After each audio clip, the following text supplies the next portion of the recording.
Sometimes I wonder if love was ever meant to be claimed, or if it was meant to be felt quietly, deeply, without expecting anything in return.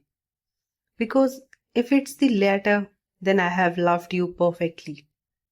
I never needed you to love me back. Just watching you smile, hearing your laughter from across the room, seeing your name light up my screen in the most casual way, those little things have been enough to keep my heart alive. It hurts sometimes, I won't lie, but it's kind of ache that reminds me I still have something beautiful inside me. Maybe that's what love really is, when it doesn't demand but simply exists.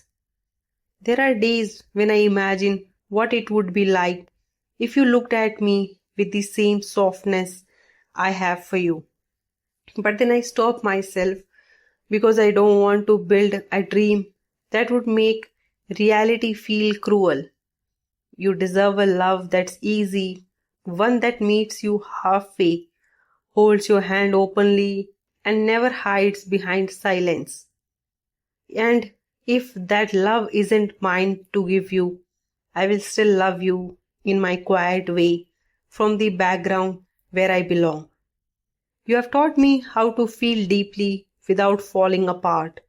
You made me realize that love doesn't always need to turn into a story people talk about. Sometimes it's enough for it to stay a quiet truth between two hearts.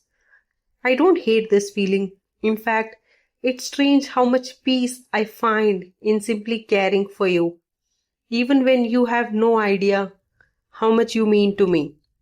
I want you to be happy, not the kind of happy that looks perfect on the outside, but the kind that feels real, the one that wakes you up smiling for no reason.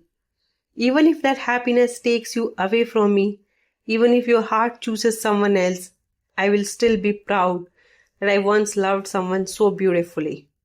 Because you have made me kinder, softer, human. Sometimes I write messages I will never send, words that will never reach you. They are just tucked away in corners of my heart, like small prayers whispered into the night. Maybe love like mine isn't meant to be returned, but remembered, and maybe that's enough. If someday you think of me, I hope you smile, not because I was someone who waited in vain, but because I was someone who loved purely, with no conditions, no demands, just gratitude for having known you at all. You will always have my silent blessings, even from a distance. And if this love fades someday, I hope it leaves behind the kind of warmth that reminds me I was lucky to have felt something so real, even without being chosen.